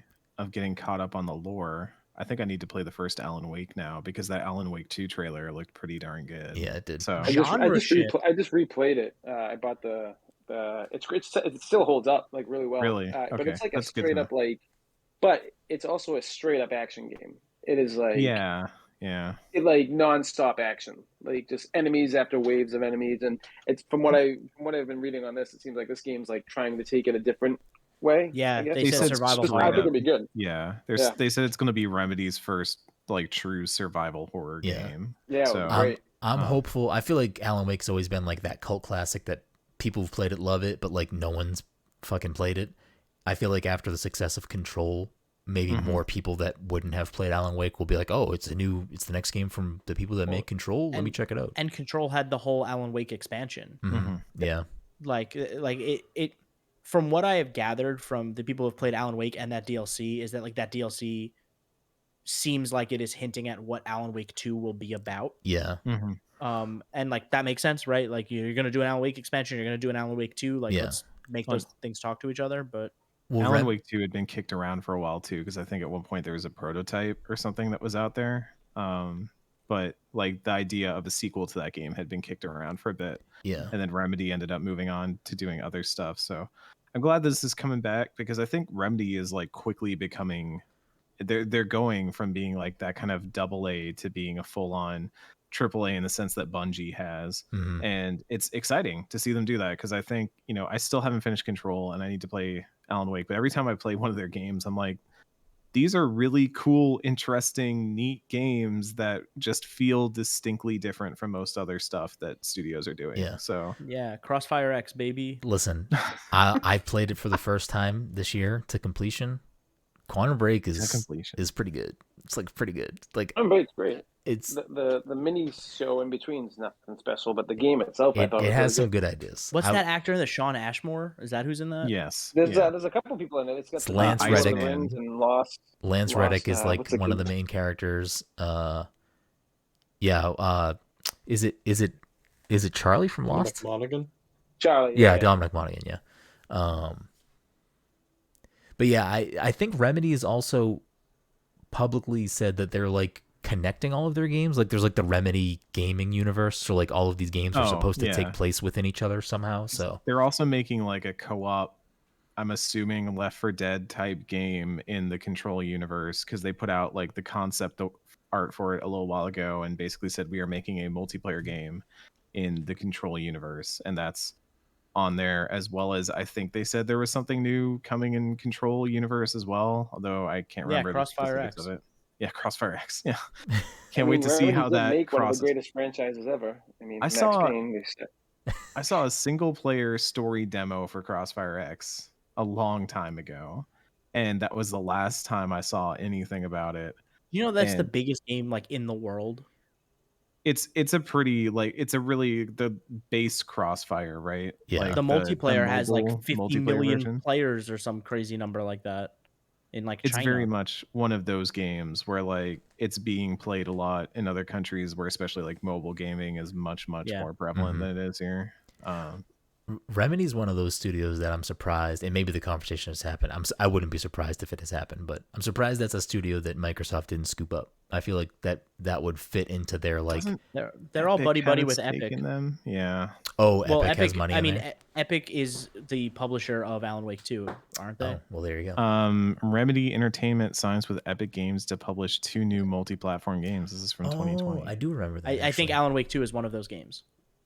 Because at the end of that trailer, it flashes Alan Wake 2 or Remedy X Epic Games store. The first project is Remedy's most ambitious one yet, a AAA multi-platform game already in pre-production. The second is a new, smaller scale project set in the same franchise. Both games are being developed on Remedy's proprietary state-of-the-art Northlight game engine and tools. So I don't know if that says Alan Wake, because also saying that it's in the same franchise, unless they have another Alan Wake thing coming out. So Alan Wake 2, unless the second was the remaster. Alan Wake 2 is exclusive to Epic Games Store on PC. I know that. But I'm looking at the see. I'm looking for some industry sites because usually they will have like those specifics in there. In October of this year, Epic Games published the remaster of Alan Wake, and now the two companies are working together on a sequel. According to people familiar with the deal, Microsoft originally approached Remedy about the game, but Epic offered significantly better terms. That is coming from Jeff Grubb at GamesBeat. On Epic Games' website, the publisher for Alan Wake 2 is listed as Epic Games Publishing. Interesting. So that Epic money works. Look at Square Enix. $70 on the Epic Games Store, baby. For what? For Final Fantasy VII Remake, yeah. That's not officially confirmed yet, but that's what the store is saying on its front page if you look it up. So has it also still not gotten its Xbox release date? Isn't it supposed to come to Xbox next year? I don't think it was supposed to come after a year, wasn't it? Yeah, I think it's a year exclusivity. The exclusivity ends. That doesn't mean that they're then contractually obligated to bring it to that platform. Interesting. I could see them. I could see them doing like a Intergrade and remake like package, like a one. Maybe it's not a physical release. You wait till 2 that's what and Intergrade then you put it on one. So Intergrade is like the it has remake in there too, with intermission, which is the Yuffie stuff, plus all the like graphical upgrades and all that. That's because I had to look this up because I was writing this new story, and Intergrade is what they call the package of all those things put together, and that's why it's called 7 Remake Intergrade on the PC, which is going to get real confusing when we get to Final Fantasy VII Remake Part 2. Yes. In 2026. Yeah. When we're all dead. It's gonna come out on. It's gonna be a launch game for the PS6. So. Yes. I mean, outside of that, I wasn't really super excited about too much. I mean, the trailer for that Star Wars game looked incredible. Like I was super excited, and then my excitement for that game immediately disappeared. Oh, Eric wants to talk about Slitterhead. Yeah, I don't, but you can surely take that. Yikes. You know what's fun about that is the initials are SH. They're just keeping the Silent Hill train rolling. They really are. It's was the trailer that also said Silent Hill in the opening. It's because it's from the creator. It's from Kiichiro Toyama. So, and Boca Game Studio. I've been looking forward to what they've been working on for a while, and this just looks like they already had me with girl turns into creepy bone monster, and then that like rock intro comes in, and it's just the most PS2 ass thing I've seen in a long time, and it looks great. I'm on board for whatever they're doing. The only way I'm ever touching that game is maybe a charity stream, just because I don't play horror games. Like when that was on that screen, I was like, I can't really fully pay attention to this. This is too much for me. I don't need bone spiders chasing me down the street. The one gameplay segment we did interested in was Suicide Squad. I thought that game had a pretty good showing. I'm happy to see gameplay of that because I had no opinion. I had like no anything for that up in previous reveals because I want to see gameplay, not cinematic. Yeah, but Rocksteady doesn't make a bad game. Like they don't make bad games. But in a post-Avengers world, I am looking at everything with scrutiny. Yes. Yeah, it looked neat. If you were gonna like tell me 2 years ago, hey, there's gonna be 2 games coming from Square Enix. One of them is an Avengers game that's multiplayer, blah blah blah, and one of them is a Guardian single player game. Which one are you gonna like better? I'd be like, oh, for sure, right. The Avengers game. Oh, definitely not. Definitely not the case. I'll just say that the one thing I didn't like about the Suicide Squad trailer was that it felt very post-Whedon like writing, where everybody's doing their quips all the time, and Captain Boomerang tries to shoot Flash and he's just like, why don't you just mail the bullet to me? It's like I was watching the Giant Bomb watch along afterwards, and I think it was Voidburger said something about like, is everybody just Spider-Man now? And I was like, yeah, it is kind of like that. I think that's maybe one thing Guardians does well, is it lets the characters be quippy but in their own personalities and within their own boundaries. Like Gamora doesn't really do like snark, she just gets mad at people because they're being jerks and not helping out. And like Drax is dense because Drax is dense, and Rocket's always mad at people. But like I think when everybody is doing the quippy snarky thing, then it feels homogenous after a while, and also everybody's doing it. Captain Boomerang, because like in the Suicide Squad movies, he's pretty fucking useless. Like there's like nothing. I feel like there's not like much to work with him. Such a bold choice to put Captain Boomerang in a game where you can be King Shark. Like no one's gonna pick anyone else in a video game where you can play as King Shark. I mean, Deadshot. I'm sure he'll be really fun to play in that game. Yeah, they all look, and that was the thing I took away, is they all looked interesting. I still believe, and this is I've been saying this for a while. I think that you're going to be playing as Batman in that game as well, because it's connected to that universe. I think that he's going to be one of the only Justice League people that's not held by Brainiac. Or if he is, even Don was saying the other day that like maybe he's like the first person you save and he helps you, because like if they're connecting it to that universe, I find it hard pressed that you're not going to be able to play as Batman at some point. Oh, I'm gonna look this up, but I think they said Batman's dead in this universe. No, that's other game. That's the other one. Yeah, that's the other one. Yeah. Oh, is it? But Harley had like one of the tools Harley had was like a bat glider looking thing. Yeah. My thought is that you'll have to like turn the rest of the Justice League before you go after Superman. Yeah. Because the Suicide Squad really don't have a shot against Superman by themselves. Yeah. Oh, he's missing in this game. Makes sense. So he's dead in one. I wonder if he's the missing only one in the other. I wonder if he's the one that's not turned, and you have to go find him before. Yeah. I think in the other game too. I think that he's going to be like the last person you fight. I don't think he's really dead in the Court of Owls game. He's going to be like the fucking person you fight at the end of that game. That'd be really funny for them to have 2 games that come out where like Batman is the misdirect in both of like them. Right? Yeah, for real. I think it's bold to have. I wouldn't put it past them. No, neither would I. It's bold to have a Justice League game where you have to kill the Justice League, because honestly, like 6 of those are going to be really hard, but you only need a toaster to kill Aquaman. So I mean, like, what are we really doing? What about the Wonder Woman game? Like, it's from the people that did Shadow of Mordor, or no? Yeah, so they're apparently it's open world. Yeah, apparently it's open world, and they're using the Nemesis system from the Shadow of Mordor games. And I was trying to rack my brain for like what that could possibly mean. Right. I think I was listening to the Easy Allies podcast, and they were saying it'd be really cool if like you had to, since like Wonder Woman is so powerful, like kind of like Superman, where like you're like saving citizens is like one of your things that you have to like worry about. And it'd be cool if like you didn't save someone, and then like the Nemesis system was like a family member of them like tried to come after you or something. Like you were creating enemies by not being able to save people. And like, or like public perception of Wonder Woman goes down. There's like a meter, right? Like a morality meter or something. And like that was how you work the Nemesis system into it. That'd be kind of neat. But it's one of those things they haven't done anything with that. the Nemesis system since the second game, right? Like no, they wrote like 40 patents to try and get it to to finally pass, and I think it finally did.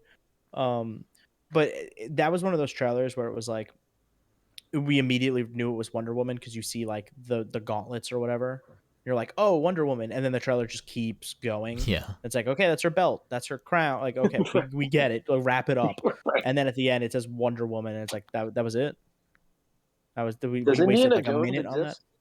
Does the Indiana Jones game exist? Oh, At this the point? Machine Games one. yeah.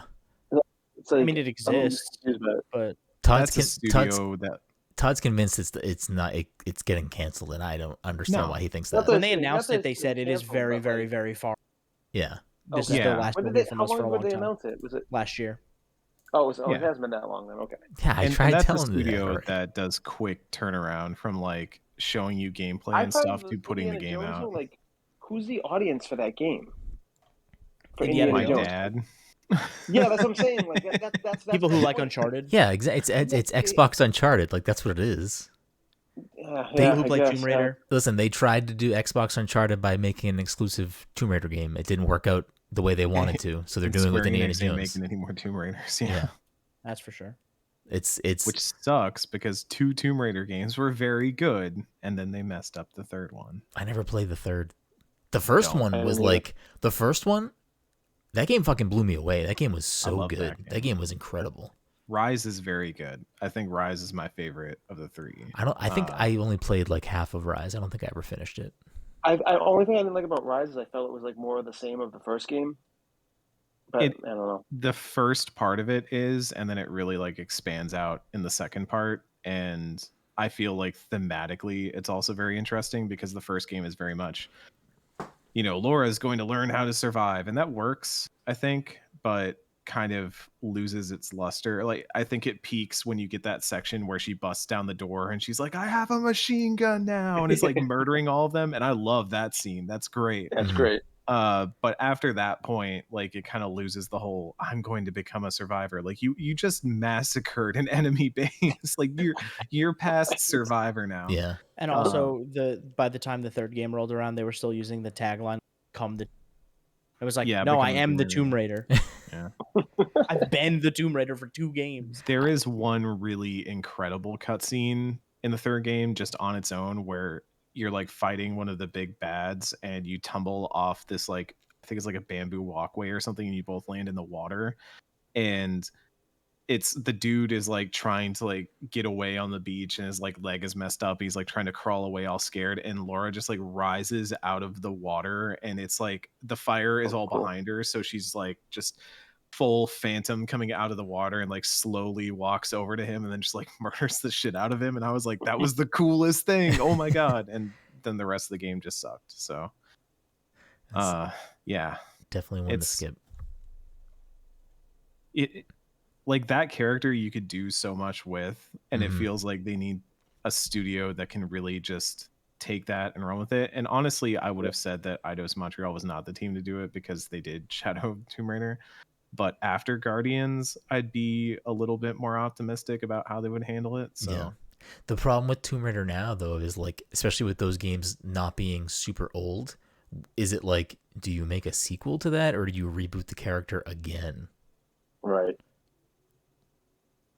I think you would have to. I think at this point you just say, because that's what they're doing with the series that they're making, is they're saying it's like taking place after Shadow of the Tomb Raider, where she is like the Tomb Raider now. And I think if you just do a story that is Laura trying to deal with stuff, and then they tried to address the whole, maybe it's bad that she steals relics from ancient civilizations to put in museums. Maybe that's like not a great thing for our protagonist to be doing. And Shadow of the Tomb Raider tried to grapple with that and failed miserably. So I think if they tried to do something where it was less like Laura is that steals artifacts for personal gain and is more like the do-gooder type, rolling around trying to take down the big evil, like Mission Impossible, where you have that like organization that the main character is always fighting against, and it's always, every movie is just something new is popping up from them. You could take it that way. I think it would work, but yeah, I could see that working. I don't know. Is there anything else from the Game Awards that anyone wants to talk about? I'm probably the only one, but I thought what's it called looked really good. We talked about the other day, not GTA, but Saints Row. Yeah, I thought it looked cool. That looked good. Yeah, looks all right. Yeah, I mean, I look like a Saints Row. Graphically, it looked really nice. You know, it looked like really, it looked really. I mean, give me one of those games. I mean, GTA 6 is never coming out, so you know. Nah, but you're getting Dr. Dre. And GTA I know, right? Next week. I saw that. Yeah. Anyone else? I need to watch Sonic, the first movie. Oh, you still haven't watched Sonic? It's enjoyable. It's a fun time. I'm excited about the second one. The plot doesn't make any sense. Like, don't follow the plot, but it's a fun time. Oh, I only want to watch the second one. Film for an hour and a half. I liked it. Have a movie. plot. Yeah, I enjoyed it. Would you say you only watched this second one for what? Sexy Knuckles. Hell yeah. Yeah, right. Hell yeah. Yeah. Idris Elba out here, like, I'm trying not to make my portrayal sexy. Like, yeah, you could try. Yeah, I can't wait next year. There's gonna be so many sexy Knuckles costumes at Halloween Spirit. Like, come on now. Oh my Idris God. Elba could read an Excel spreadsheet, and I would spread my sheets. Hey, got him. We banned from Twitch yet? How's that going? I wish. Right. Clip Is that it a out. Meter? Let's make that. Do we have to like tally it up? Yeah, it's a red meter. That thermometer is not full yet. Anyone else? Anything Game Awards related before we wrap things up? No. Mike, are you sad that Space Jam: A New Legacy got snubbed? That there were no nominations for your Game of the Year? I'll be honest, I'm a little disappointed, but you know, a lot of us in the industry were, you know, disappointed by how the Game Awards were handled. So, Space Jam: A New Legacy being snubbed like that is not a big surprise. Okay, this is fair. Okay, but Space Jam: A New Legacy is also like above the Game Awards, like it's transcended. Agreed. It doesn't need the Game Awards. Yeah. As far as Space Jam: A New Legacy is concerned, the Game Awards are just glorified Razzies for video games. Like, exactly. They don't show up. I think my most disappointing thing from the past week is finding out that the Garfield thing about him not being playable on Mondays. That would have been incredible. It would have been amazing. It would have been fucking amazing. Just go all in. Yeah. Go all in. I said this on Twitter, but the pro meta is actually you can't use Garfield on Mondays. Like that's what the pros do. They don't play Garfield on Mondays. So they have to pull their real trouble if there's a tournament on a Monday. Yeah, they got to pull out their Pocket Invader Zim if they want to play on Mondays. They can't be using a Garfield on a Monday. Are any of his moves lasagna?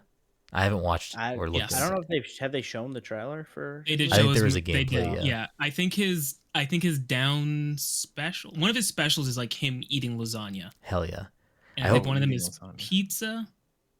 Oh, are all his moves food related? Except when he throws the teddy bear, whatever he has, and then you can pull it back. Oh, he throws Pookie? Yeah, Pookie, yeah. Yeah, I remember the name of the teddy bear from Garfield. And he also Garfield stands out. He also attacks you with like a turkey leg, and one of his moves is him tap dancing. Are any of his moves Jim Davis related? Or Jim Davis house related? Or do they involve certain excretions from another? Now we're banned from Twitch. Now we're getting banned from Twitch. No, we actually just got like featured on the front page for talking about Garfield. I don't know. Yeah, weirdly enough. We're the only Garfield streamer right now, so right. Number one Garfield cart streamer. Let's go. I find that very hard to believe. There's some Garfield sickos out there. So before we wrap things up, we have to end with everyone's new favorite segment, which is What's in the Box, which I know everyone here knows what What's in the Box is, but for those of you listening who may not know what What's in the Box is, I pull 3 games off my shelf. I read the back of the box. The panel here gets to guess what they think these games are, and whoever gets this correct first gets the point. The scoreboard as it stands is Todd is leading the league with 5 points. Dom and Mike are tied with 3 points. Seven. No, Max Payne doesn't count. Max Payne does not count. Oh, come on. Jesse Vitelli over here rocking 2 points. He scored 2 points on his last appearance, so he's on the board with 2. And Cameron Hawkins, friend of the show, is also closing out the board with 1 point. So, Eric, you have a chance here to not only get on the board, but even place a little bit higher than Cam. So, I have a fourth game here pulled just in case. A bonus game. Just in case. We'll see. We'll see where we get. In case it's another Kirby situation. Yeah. Right. In case anyone gets stumped, I do have 3 stumps, which is, again, I'm trying to pick games that I think somebody could get, but you never know. So, without further ado, what's in the box? Respect. I will say, for this game, you do not have to get the full title. That's a hint off the bat. Yeah. What the hell, Mike? Yeah, come on, Mike. Is it not playing? I have no idea. Oh no, I hear I just heard what's in the fucking. That's good enough. So you do not need the full title of this game. That is hint number 1. Respect the handle. Fueled by the revolutionary blank system, delivering truly authentic responsiveness and control. Blank. Be a jam. No. Blank combines the art of blank with the science of blank to deliver the next generation of blank. Is this a fight night game? It is not. Okay. Is it Need for Speed? It is not. Next definition. I never bought a Need for Speed game. I know that after I started speaking, I was like, he would the true meta is knowing what games would be on my shelf. That's the true meta. Right. Exactly. Next definition: visuals deliver stunning, realistic detail. Forza Horizon. No. Shadow of Mordor. Right? No. Is on my shelf. Not this game. Blank system was I was thinking blank. Oh, Yeah. Okay. Nemesis system. See a Nemesis system. A Nemesis. That is the most I can read here without revealing proper nouns. Watch Dogs? I don't know. Negative. Wait, can you say the beginning again? I'm sorry. Yeah. Respect the handle. The handle. A Twitter handle? There's something you said in the next sentence, so that like kind of fueled by the revolutionary blank system, the Nemesis system. That's all I can think of now. Fueled by the revolutionary blank system, delivering truly authentic responsiveness and control. Blank. Ratchet and Clank. No. Blank combined. No. Oh shit! I didn't say Balan Wonderworld yet. No, you haven't, and it's not that. Responsiveness and control. That's what that game's done for. Realistic graphics. Blank. Blur? Is this Blur? It is not Blur. Combines the art of blank with the science of blank to deliver the next generation of blank video games. Oh man, I feel like this is pure. It's got to be some sort of yearly entry. This is like an annualized entry game. FIFA? Who's to say? It is not FIFA. The art of blank and the science of blank is throwing me off. Art is throwing me off, yeah. That's when why you said respect the handle, that's why I went NBA Jams right off the bat. Yeah. Right. And then I was thinking, all right, well, maybe Handles is like a car game. Listen, I thought this was going to be a fighting game. Huh? Is this a fighting game? Is it a fighting game? I mean, if the panel wants me to answer that broad question, I can. Racer? Soul Calibur. It is not Soul Calibur. It is not Pocket Bike Racing. I thought this was going to be an easy one, so I am going to. While you're, it is not. I'm going to find another game as you're slowly not figuring this out. Is it what? Punch Out? It is not Punch Out. No, is it a fighting game though? Come on. Does the panel want me to answer that question? Is it Arms again? No, it can't be Arms because the back of the science the science of longer arms. The back of the box for Arms is like use your arms. Your like arms, that's the back. It's just the lyrics to the song. Oh, yeah. Can I Shazam that song? Oh, like just by doing that myself. Yeah, go for Probably. It's our new segment. I will answer Todd's question. It is not a fighting game. Okay. Is it a racing game? Does the panel want me to answer either of those questions? Sure. Yes. It is not a racing game. It is a sports game. It is a sports game. Is it bigger than Breadbox? Is it MLB The Show? Not 21? FIFA? It is not MLB The Show. It is not FIFA. It is not whatever. Does it look like it works at Subway? Is it Madden? I don't know how to answer Eric's question. Is it Madden? Madden? It is not Madden. Is it Tecmo Bowl? Oh, you know what? Not Tecmo Bowl. Is it NHL? Is it NHL like 2K14 or something? It is not. The NHL doesn't do 2K games anymore. If somebody gets the Mario Strikers? if somebody gets the full name of this game, they will get 3 points instead of 1. But you do not need to get the full name. 1,000-foot robot golf. Max Payne 3? Respect the handle. Oh, is it FIFA? Is it NBA Live 07? It is NBA Live 14. Dom gets the point, the single point. You had the right year too, Eric. Yeah, sometimes you just don't fucking get it. I thought that was going to be an easy one. When I was reading the box, why I was would like, that be easy? Because respect the handle, that's easy. Dom said NBA Jam off the bat. People who totally know basketball. I know. What does handle mean though? Like as far as basketball? Handles. Handles means dribbling. It's like handles. Yeah, you're not handle. You're handling. Well, I mean, it says a lot about my brain. Can you read the art sentence with nothing blanked out? I'll read the whole thing with nothing blanked out. The art sentence makes no Respect the handle, fueled by the revolutionary Bounce Tech dribbling system. I couldn't read that, obviously. Left Bounce Tech in there. I feel like no, because Dom got NBA Jam off the bat. I couldn't leave that in. Yeah, off of handle.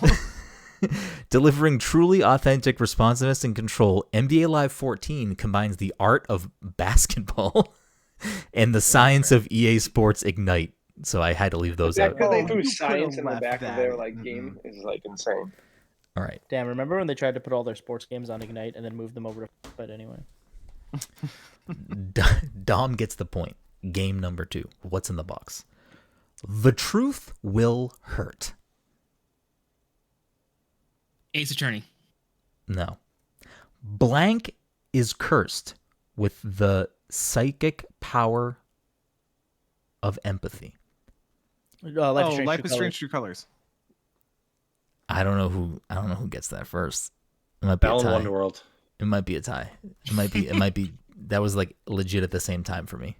Unless one of you wants to concede. If not, you both get a point.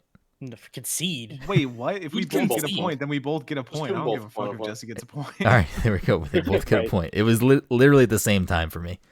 My goal is just not have a goose egg. I don't care about anything else. The final game. Take blank blank or blank blank blank blank. The science of blankety blank blank blank blank. I will say this is Devil Horns. I don't know if anyone's gonna get this. Okay. This is Devil Horns. This is Devil Horns. Take the. It's Rock Band 4. Yeah. No, I can't ever do a Rock Band game because every back of the box of Rock Band is Rock the World. It's like, oh, I wonder what that is. Yeah, right. It's Brutal Legend. Take the Netherworld's most acclaimed strategy RPG anywhere. Disgaea? Is it a Disgaea game? Disgaea 5? He has 5 for sure. Fucking Mr. Devil Horns over here. Mr. Devil Horns. Wow, the man who co-hosts an RPG podcast. All right, fine. Bonus game. Real final game. The legendary blank blank returns. Epic Mickey. Sly Cooper. Halo 4? No to all of those answers. Balan Wonderworld. Halo Infinite. No. What did you say, Todd?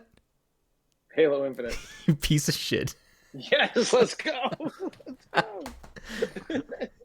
Damn. Todd is keeping his fucking lead. That leaves us with a score of Todd with 6. Dom pulled ahead, though, in sole second place with 4. Mike and Jesse tied in third with 3. Eric pulling into fourth place with 2 points. And Cam Hawkins rounding our scoreboard out with 1 point. It's not bad. Not a bad showing. Not a bad showing. It just means that the two of you need to find another reason to come on again soon to get more points. That's what it means. Really? You need to I had to a get. feeling you'd pull a Halo Infinite box too. I'm not gonna lie. I was like, he's definitely gonna put that on. I didn't think anyone would get that one just because it's like, why would he have a physical copy of Also, that? wait, yeah, why do you have a boxed copy of Listen. Yeah, that's a whole nother question right there. The game ain't even on there. You just bought a coaster, man. Yeah, for real. The shelf has no logic. The things that are behind me in these shelves do not exist in a realm. Shelf is shelf. I had every Halo game. I had to buy Halo Infinite. Anyways, before we wrap things up, first of all, thank you both so much for coming on the show. Jesse and Eric, take the moment here. Plug all the things you want to plug. Say the things you want to say as we coast on out of here. Jesse, you can have the floor first. Oh, okay. I'm Jesse Vitelli. Thank you for having me, editor at Prima Games. You can find all my work over there at some point. But for the time being, you can find me on Twitter at Jesse Vitelli if you want to hang out there. Yeah, I don't really have a lot to plug. I kind of just do this. You'll find me around the internet doing dumb shit. So yeah. I mean, definitely follow Jesse. You did write a book. Mm-hmm. I did write a book. People can't buy that anymore though, right? If you didn't pre-order, you're out. You're out of the loop. You had to pre-order. Fucking you're out of the loop. Clowns! You missed the boat. Nah, that's a limited run. That's not on me. But that book's coming out soon. It's supposed to be out in like 2 months. Heck yeah! So. Oh, is it that soon?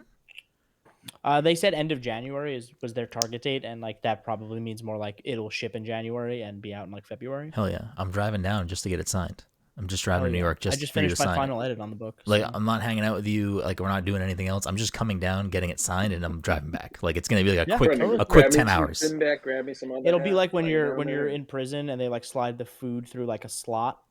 Like you slide the book and I'll sign it and then I'll slide it back through the slot. Yeah. Because I'm in gamer jail right now. We'll take a quick picture, like a quick like we'll like have someone take a picture of the two of us like next to each other, just so like it's proof we saw each other. But then like that's it. I want the Twitter clout, and then I'm out. You know what I mean? So I'll put up a green screen and you'll stand in front of a green screen, take a photo, and then you'll leave and go take a photo of me and on the green screen. And I'll just Photoshop us together. I mean that's even better. That's actually better. Like I want that instead. So we don't even have to be in the same room. That's how it has to happen. But yeah, I mean, if you're not following Jesse already, if you listen to this show for some reason and you don't follow Jesse, you're fucking up. I mean, if you don't follow Eric too, you're also fucking up. But like, Jesse is good shit, and Jesse is hilarious. So you're fucking up if you don't follow Jesse. It's quality tweets. If you follow me and you don't follow Jesse, you are fucking up. There's a problem there. Yeah, there's a disconnect. 100%. What about you, Eric? You can find me on Twitter just posting terrible things. I'm like currently debating whether to retweet this because I think it's too cursed, but I don't know.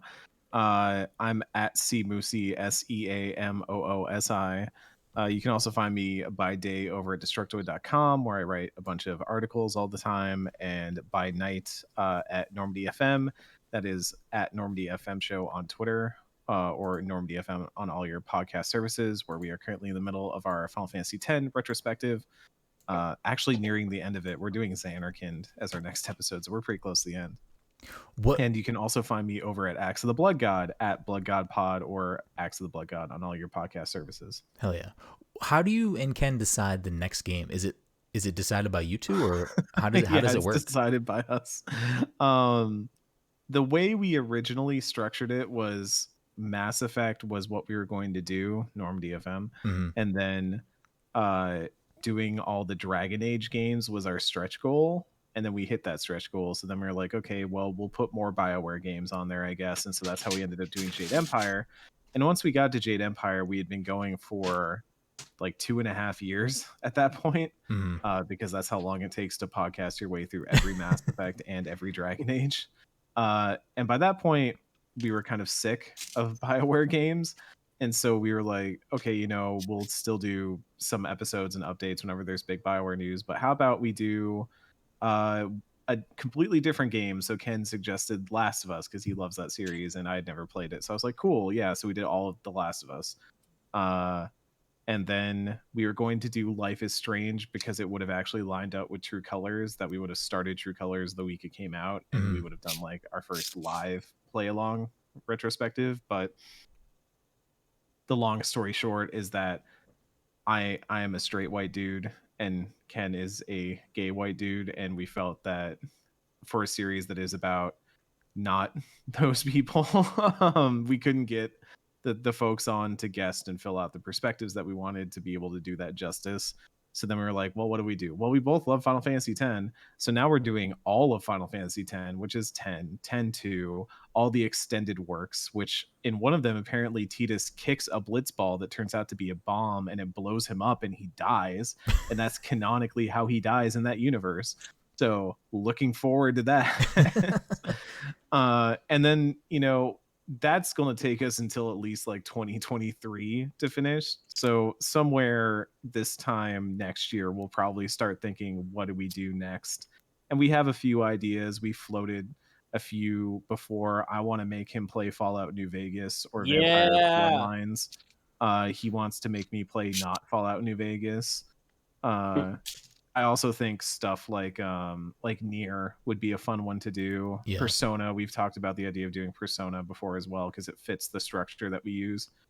So we'll see what happens. Also, by that point, like Baldur's Gate 3 might be fully out by the time we finish all this Final Fantasy X stuff, and that is of high interest to both of us. So you know. Yeah, or KOTOR or whatever. So. Does Balan Wonderworld ever stand a chance of getting a slot in there? Or you know, there's a lot of deep character development from stage to stage in there that I really feel Balan and Lance, yeah. I feel we'd have to kick out the third chair and bring you in and have you sit in on those episodes to really do justice to the Wonder World. I could definitely bring a certain perspective to those episodes. I mean, Jesse could come in to one be of the like only people who's beaten it. Yeah, sure. Jesse could come in to be the Tower of Tim's expert because he is. Yo, Tower of Tim's fucking owns. I will defend the Tower of Tim's. This is the one good thing about that game. No, there's nothing good about the game. Tims. There is nothing good about the game. Those Tims are dumb. There's one good thing about the game. That's it. The idea of Balan's bout, but everything else about Balan's bout is bad. The concept of Balan fighting people is a good concept. Well, it's a Dragon Ball Z fight with JPEGs. Yeah, but it also is it's a button input that is never explained to you, and it doesn't make it explicitly clear when you are supposed to press the button. So you always fail. It's a one button game, Brenden. You know, you got to really put it together. It sounds like you need to get good. If I was going to be the main character of an anime, I would be One Button Man. Apparently, that would be my anime. Honestly, though, you know, Balan Wonderworld is probably one of the most accessible games this year. Like, it can be played with one button. Yet it was up for no awards. Isn't it? Yet it was up for no awards. Yeah. Riddle me this, Mr. Keeley. Where's the Yuji Naka erasure? Your face painted all Joker-like, but it's the Balan colors and you're wearing a top hat. Listen, the day that I am at a PAX or some other convention and I see a really good Balan cosplay, because that's going to happen, and I go up and like dance with that person, that is the day that I have truly ascended and have I can leave this plane and exist in the astral plane. That's a day Before I look forward to. Before I go on stage, can you call me Balan? And on that note, there is no better way to end the show with a Balan bout. You can find everything we do at passthecontroller.io. You can find me at BGroom. You can find Todd at Toddy_by_nature. You can find Mike at _Michaelpath. You can find Dom at PTC_OneLittleSpark. And again, thank you, Jesse. Thank you, Eric, so much for coming on. It will surely not be the last time. And for all you listening out there, we appreciate you. Until next time.